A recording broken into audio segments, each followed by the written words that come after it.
Global 360, the webcast produced by the Washington Diplomat, which for over 25 years has been the premier source of information for the diplomatic community here in the nation's capital. We want to thank our sponsors, Cigna, health services company that operates worldwide, as well as Sahori Insurance, which has been serving the diplomatic community for over 50 years. I'm the Diplomat's managing editor, Anna Gawel. I want to introduce my co-host, political analyst Eric Ham. Hi, Eric. Hello, Anna, and welcome everyone. So good to be with you all today. All right. So today we are talking about China. Now, I've been introducing these election series webcasts with this refrain, probably too much of, saying that obviously foreign policy is rarely a priority in U.S. elections. But I think we can easily say that the notable exception here is China, as well as Russia, which that's a whole separate webcast, which we will be doing, not coincidentally, right before the election. But today is China, and certainly before the pandemic hit, maybe China might not have been front and center, but I think it would have been certainly one of the major topics in the presidential campaign. And of course, that's because China has been very much at the heart of President Trump's foreign policy and specifically his trade agenda. And even now, after the pandemic, obviously, China is still very relevant. The president, up until even yesterday, blames China for, the coronavirus, the China plague, and so forth. But, aside from the pandemic, I think what's interesting about the president's approach toward China is that there really is widespread agreement that, many of the president's arguments are valid when it comes to China in terms of, unfair trade practices, theft of intellectual property, military buildup in the South China Sea. I think where you see the big divergence is in terms of tactics for addressing those disagreements. I think a prime example, obviously, is the use of tariffs. For all intents and purposes, tariffs are essentially a tax on American consumers because it does raise the price of goods. But, the ultimate goal, of course, is to coerce U.S. businesses to bring manufacturing and supply chains back to the U.S. Many economists think it's kind of a dubious argument. I'm certainly not an economist, but, if I were a regular business person, it's a calculating decision, but if I had to pay somebody, $20 an hour versus $8 an hour, obviously there's kind of basic economics in that decision. And certainly with the, eruption of the trade war, we have indeed seen where supply chains have not necessarily shifted back home. They've shifted to other low wage countries such as Vietnam. You even most recently had Mexico, now that the USMCA trade agreement has been concluded, promoting itself as a supply chain destination. We are still technically cheaper and closer. So, I think the use of tariffs is obviously hugely controversial. But again, the points of contention are there and people do agree broadly on them. I think another interesting thing is that these aren't new disagreements. I mean, you have going back to George W. Bush tried to, address intellectual property theft. I think we'd be remiss to have a conversation about China and not mention President Obama's Asia pivot. And obviously there were legitimate criticisms of the pivot that it, was kind of half-heartedly executed. The president, like other presidents, got distracted by other crises. Certainly Republicans felt it was too soft on China.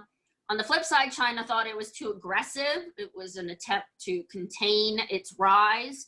I mean, in essence, it was an attempt to strengthen America's presence in the Pacific by reinforcing its alliances there.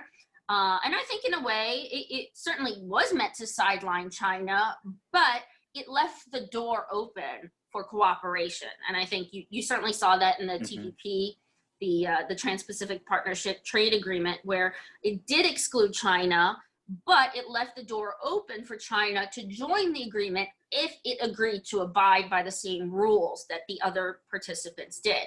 So I think this was very emblematic of that the previous administration, there was an element of cooperation to its approach toward China. And I think, you know, with President Trump, there have been elements of cooperation in the early years. I mean, he's had a on again, off again relationship with Chinese President Xi Jinping as they tried to hammer out the trade deal. Of course, that's fallen apart.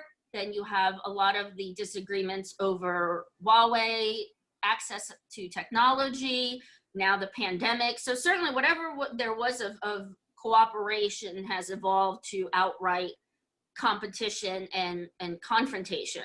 And I think that's really where this red line is between Democrats and Republicans and Trump and Biden, where President Trump has said, you know, we can cut off the whole relationship.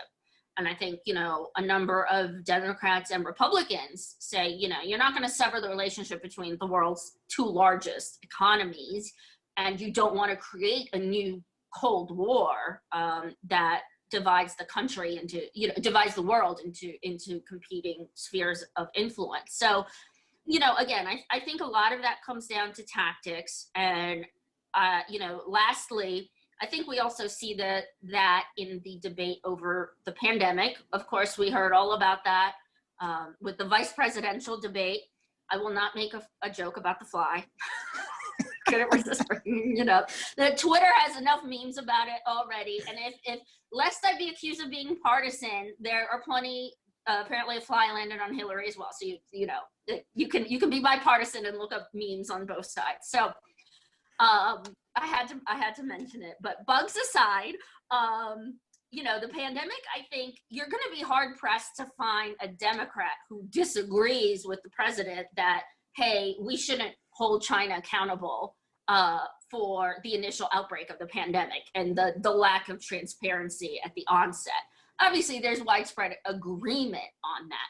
It's more the disagreement of continuing to blame China, you know, 9-10 months in of where we have failed to contain the virus and using it to kind of deflect blame for not controlling the virus. And so, you know, the analogy, I always go to kind of the burning house analogy, but it really is to me like, you know, a fire started in one house, the flames have engulfed the entire neighborhood. But instead of sending a team of firefighters, you send a team of investigators to figure out how the initial fire started. That doesn't make sense. You know, priorities. And so again, I think that is very much reflective of everyone agrees you need to investigate the cause. Everyone agrees you need to hold China accountable. How do you do this? What is the proper way to do it? And so, you know, again, in my view, the big issue with China is, I would say, tactics. So that's kind of my long-winded, big picture approach. Eric, what are some of your thoughts here? Well, I think there's a lot, and I think we need to be able to put a lot of these issues in different boxes, because even when we speak about China, we can't just speak about China as a whole, particularly when we talk about Donald Trump, because Donald Trump looks at China and then he looks at Xi Jinping, I think, very differently. I think there is Xi Jinping and then there is China, and the president is all too happy to really criticize and be very critical of China, but we rarely see the president very critical of Xi Jinping. And I think one of the reasons for that is because I do believe the president fundamentally has a respect for Xi Jinping because he sees Xi Jinping as a strong leader, as an authoritarian leader. And so we know how the president feels about that.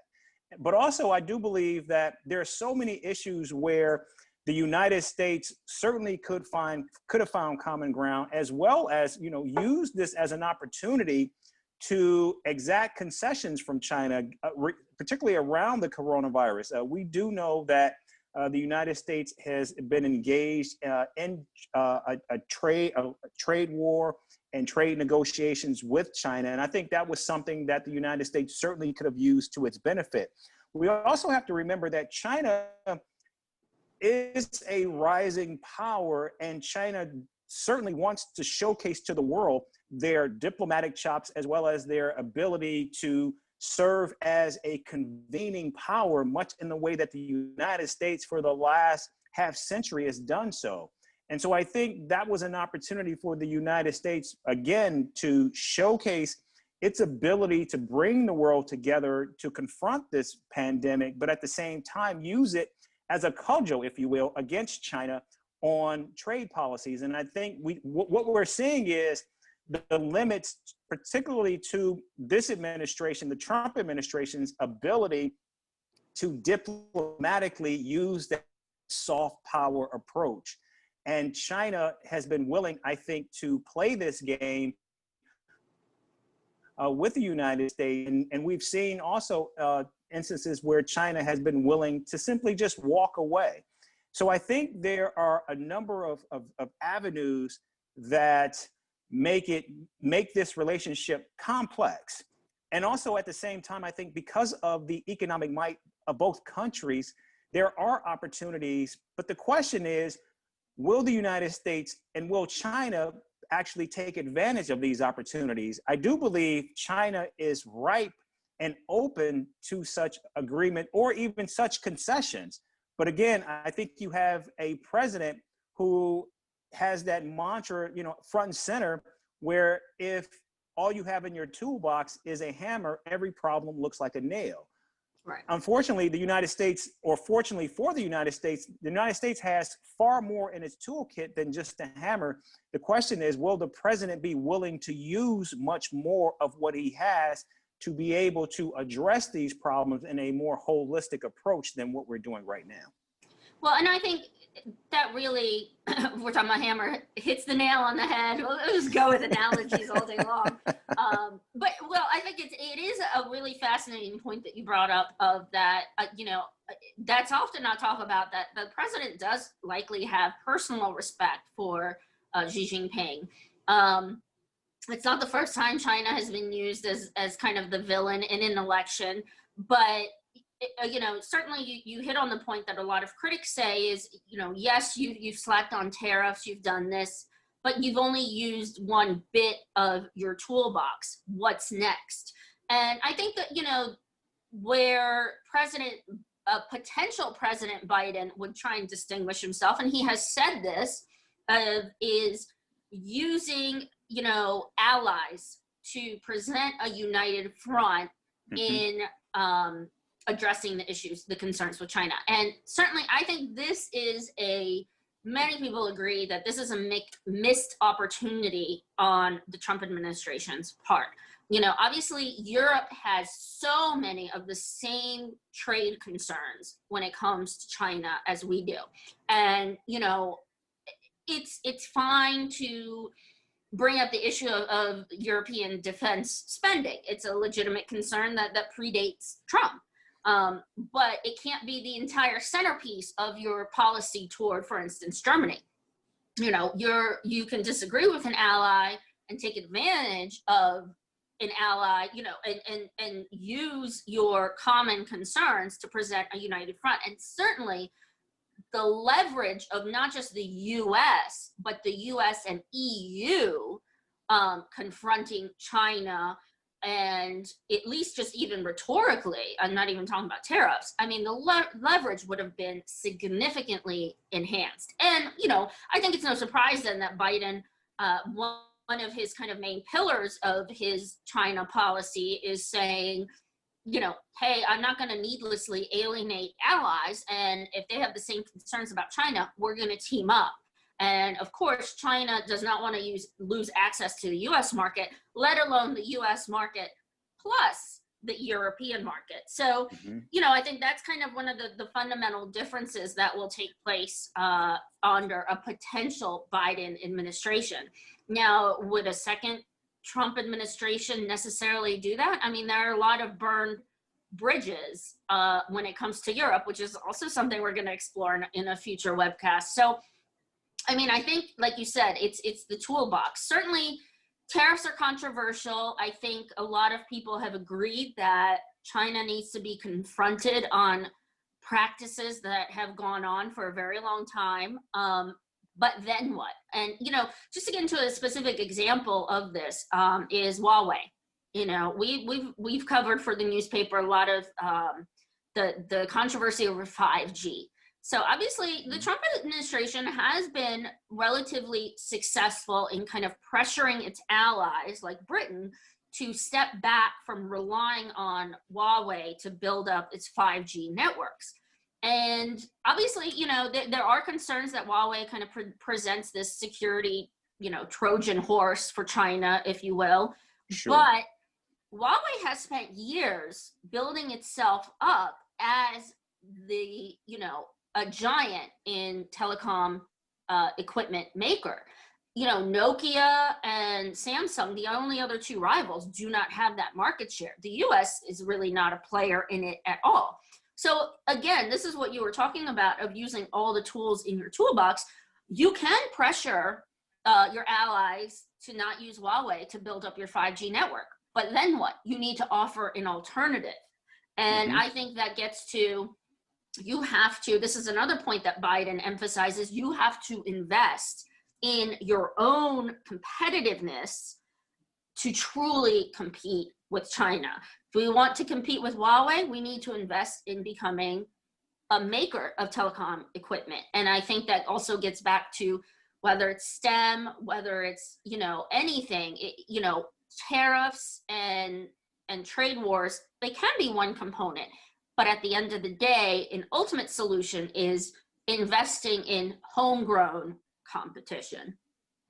That's I think a really good point, because we have not, and again, I think we've seen not just a limit to the president's willingness or even ability to use the whole of American power, but I think we've also seen the president reach his ceiling in terms of what he's able and willing to use. We do know that this president certainly cares about and is focused on American business. And I think that is a tool that the president could use to his effect. And when the president, and I think there are so many more Americans than might want to admit, certainly agree with the president's argument about China.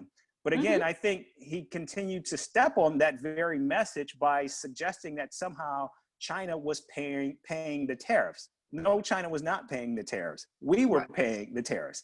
And so again, I think he had the right sentiment. I think he had maybe not the right message, but I think the American people were willing to stand behind him on this issue, and also tapping into that ingenuity, that innovation that comes with American businesses certainly would go a long way.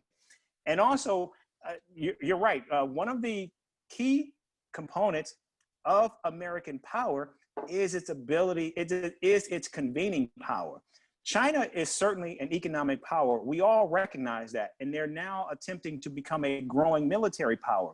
But still, where China lacks the ability to actually compete with the United States is its ability to convene global powers to its side. And that's something that the United States does. That's something that the United States does very well. And quite frankly, I think one area where the United States under President Trump would have really made a difference is beginning to place an investment in its Africa markets. We know that's an area where China has really, owned the ball game, is on the continent of Africa. And under John Bolton, we do know that at one time there was this push for this national security strategy to focus on Africa. I was at the Heritage Foundation when John Bolton outlined that strategy, and he met with us privately, met with members of the press to outline it. But quite frankly, when he spoke about it,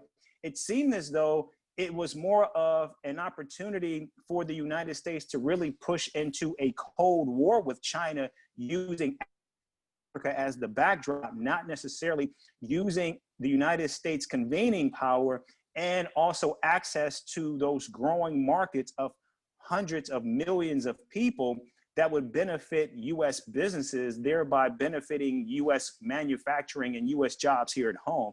So I do believe there is, unfortunately, a lack of a lack of thinking and a lack of out the box thinking in terms of where this relationship can go. And I completely agree with you that under a Biden administration, I think because Joe Biden has served more than 4 decades in Washington, he understands those levers that he has available to him. And I think he would be willing to use all of them to engage in this relationship. But also, I do believe the first step that a Biden administration would take is not only to confront China, but also to try to find common ground with China on these issues. Right. And, I think too that, you hit on so many interesting and relevant points. When it comes to Biden, the criticism I often hear, and it's certainly valid in a lot of respects, when we talk about China's unfair trade practices, we really need to talk not so much about trade deficits. Those are, due to a variety of economic factors. We often don't talk about when China joined the World Trade Organization in 2001. Biden supported that as a senator, and he wasn't the only one who supported it. It seemed like this natural evolution of China is a rising power.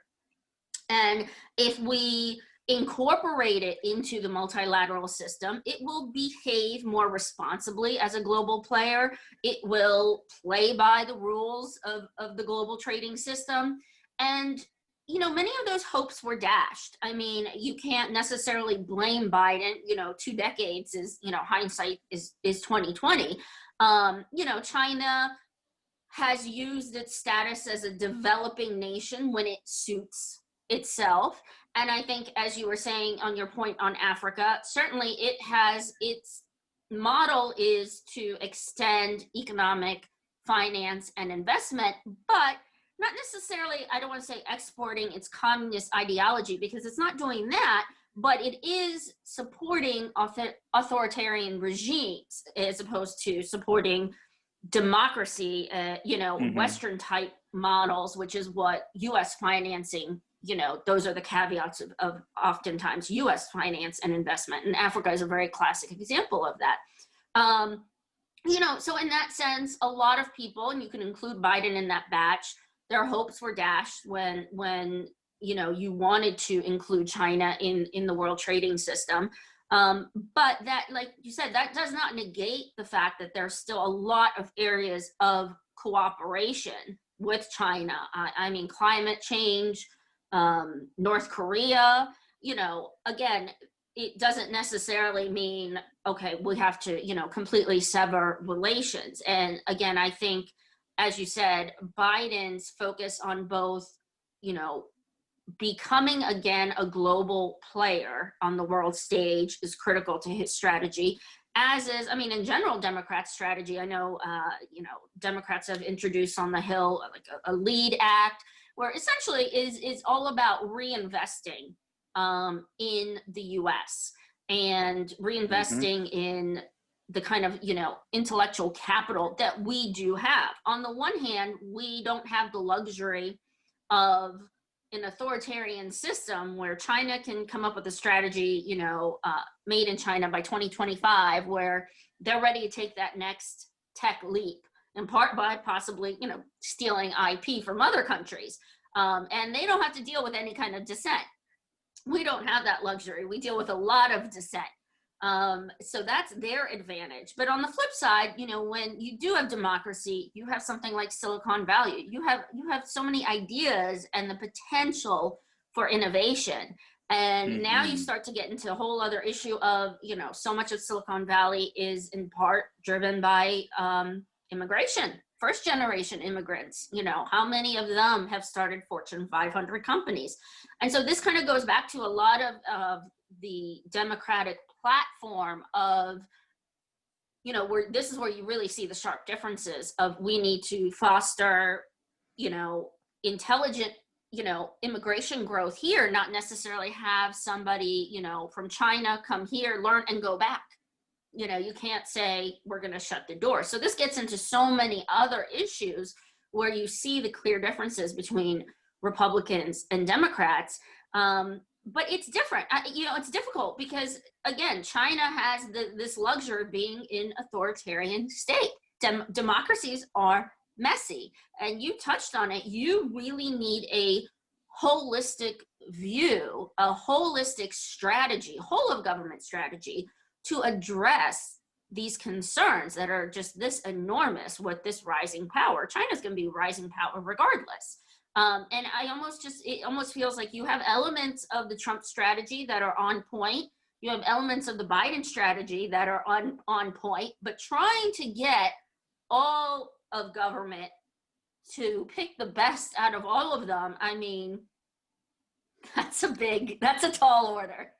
You're right. And there's one component that we have not talked about that I think is crucial, and that is how President Trump sees this idea of human rights as transactional. And we saw that in terms of this issue around the national security law. And I think when you mention this idea of China has the benefit of being authoritarian, that's certainly true.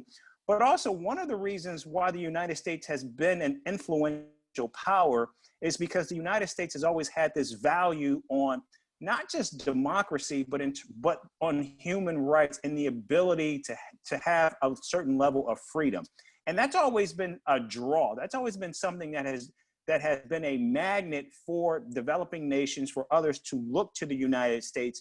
And that's something that has gone muted in this administration. And I think if they're under a Biden administration, I think you will begin to see that again. And I think also that could put China on its back heel because, again, that's one of the key primary strengths of American democracy is this prioritization of human rights, of the ability of people to have basic levels of freedoms. And that's something that, again, that I think will not only put China on the defensive, but also it again shows this very stark contrast to these economic powers. It's just not about economic power, but it's what you do with that power and how you use that power to enfranchise and embolden your people as well. Right. And I think, you see certainly in terms of human rights, you see that, discussion of the Uyghurs, for instance, and discussion of Hong Kong did not take place really early in the administration. And, Bolton and other former administration officials have said, that was not at all a priority. The trade deal was a priority for the Trump administration.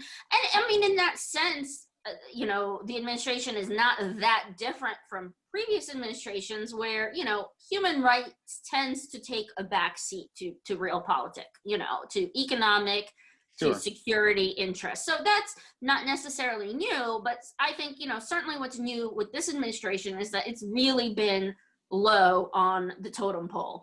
And so, there's a bit of obviously skepticism when you hear all of a sudden Secretary of State Mike Pompeo, really all of a sudden talk about, the plight of the Uyghurs and Hong Kong when a lot of these issues surfaced, it was, radio silence from the administration. So it's right. More, you're discussing these human rights issues because now they kind of conveniently fit your narrative, because now you've kind of let the trade deal go. And so I think this does get to your point where Biden would take a much harder stance on authoritarian. We talked about this in the last time of Turkey, Saudi Arabia, a lot of other governments where, like you said, President Trump has viewed it more transactionally. And certainly with China, the first few years, it was transactional because of the main prism was through trade. How high of a level the human rights concerns will actually go, even under Biden, at the end of the day, you're talking about, this hugely consequential economic relationship on top of a hopefully post-pandemic world. Everyone is going to be trying to recover, knock on wood. And that's the other thing, as much as China was and is a priority, whoever steps into, or remains in the White House or steps into the White House their initial priority is going to be the pandemic, obviously. And I think secondary to that is fixing or just keeping the economy afloat. And so now you run into the question of, do we continue a trade war, or do we suspend it, or do we try and ameliorate it? I don't know. But there are no easy answers here. And I think that is the other thing where we're going to see this kind of pause on China, regardless of who wins the presidency, because there's always other priorities, but now you have the pandemic, and that is going to be the main priority. And I don't think anyone is going to want to, even President Trump, upset an economic balance where you're going to make a bad situation worse. So I feel like the China portfolio is going to be on hold unless it's, references to China plague. That's a major statement you just made. That's actually breaking news. The managing editor of the Washington Diplomat is saying that the U.S.-China relationship is going to be put on hold. That's you're gonna make me that should be a headline here. It's true. I knew we shouldn't have gone live. I think that's a very provocative statement. But Cry also on at the bottom, breaking news. Yes, it is. In fact, because I believe there's opportunity for the next administration. We've already seen this president, pull back from the World Health Organization. We have already seen, even when it comes to this creating a vaccine, it's literally the United States versus the world. One of the concerns is, if the United States does not come up with this vaccine first, what if China does? Exactly. What does that mean for relations? So I think there's an opportunity where, and this is where I would disagree with you, is I think there's an opportunity to reset this relationship depending on what happens in the next administration. And so I think it would make sense for either Trump or Biden to really look at the relationship, or look at more engagement, not less, because I think China and the rest of the world recognizes and sees China as the blame for this virus. And so I do believe China, on some level, wants to really fix this situation. And I think that's why we're seeing such an aggressive push diplomatically from China. And I think, we have to be able, and I think the United States needs to be both savvy and sophisticated enough to recognize when there's desperation out there, you need to try to take advantage of that. And so I think there's an opportunity for a reset. The question, of course, with a second Trump administration, will they recognize those signs, and will they be able to take advantage of that? I think a Biden administration will certainly be looking towards that. Yeah. So that is your breaking news, because I like that line. When you sense desperation, take advantage of that opportunity. And you are right. China wants to revamp its image, and all bets are off if it does come up with the vaccine. Yes. I suspect we'll see a lot more nice words towards China. That's an understatement. Yeah. But I love that you use the term reset, because that's the perfect segue to what did not reset, which was Russia. And yeah, we're going back. That's deja vu now of Russia. And that's the perfect segue to promote our next two webcasts. So we're going to be delving into, before the election, Europe. I think the next two ones that we're going to delve into is really where you're going to see the sharpest contrast between a Trump and a Biden presidency, which is Europe, which has not been, the kindest words from the Trump administration, and versus Biden, who's likely going to go back to very much the traditional approach, the transatlantic approach, and then Russia. That's not even a reset. I don't even know what you call that. Yeah. Reset times 5, and you know what? I don't even know. No, I think if we get a Biden administration, I think we could be back into another Cold War with Russia. That would not be out of the question. How interesting would it really be if everyone's talking about a China Cold War? So if we got another Trump administration, we'd be in a China Cold War. If we got a Biden administration, we'd be in a Russia Cold War. There's a lot of coldness going on. Right, I was gonna say, either way, it's gonna be cold in 2021. This is gonna be a cold winter. Right. And we're going to have a webcast right after the election. So that is going to be, Tune in for that one. That's going to be great. It's funny. You try and prepare and you do your homework on some of these webcasts. I'm not even going to try because it is so unpredictable that I'm not going to even pretend like I can map out the scenarios, because there's 100 different scenarios for November 3rd, 4th, 5th, 6th, December 8th. I don't even know. And to our viewers, to our listeners, let's be clear. We may actually be doing that webcast from a bunker. So we don't even know where we're going to be on the day of that webcast. So just keep that in mind.